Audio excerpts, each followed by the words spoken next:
өзү негизи мындай да. Биринчи күндөн баштап жыртаңдады, повод берди, кыз киши уже зына кылганга эсептелет. Себеби эмнеге? Сен өзү бүгүн зынаң бүгүн ишке ашты. Ал башталышы биринчи повод бергенден, биринчи жыртаңдап койгондон эле башталган.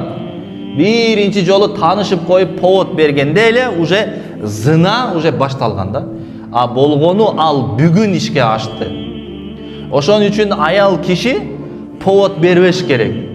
Жыртаңдап жөн эле бирөө менен таанышып, же болбосо өзүңүз деле жөн эле таанышып, аябай сулуу экенсиз дедиңиз.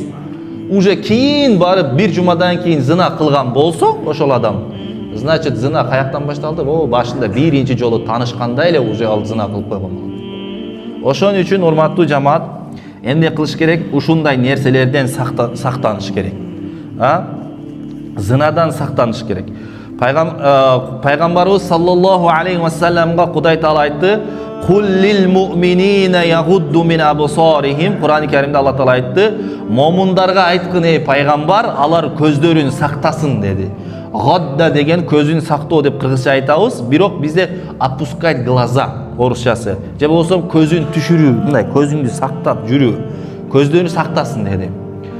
Көздү өзү негизи баарды көргөндөн башталат да.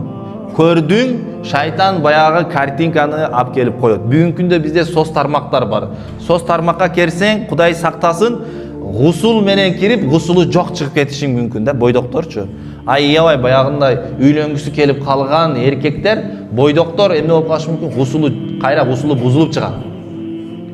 Ошон үчүн кыздарыбызды дагы урматтуу жамаат эмне кылышыбыз керек? Тарбиялашыбыз керек.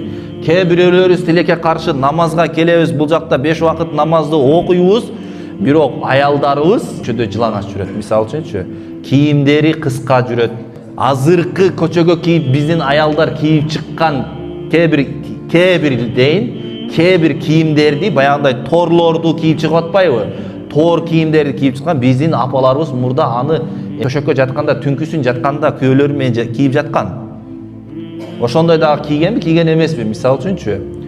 Ошон үчүн азыркы кезде ушундай баягы убакыт, заман бузулган кезде, адамдар бузулган кезде бардыгы өтө зына көбөйүп кеткен.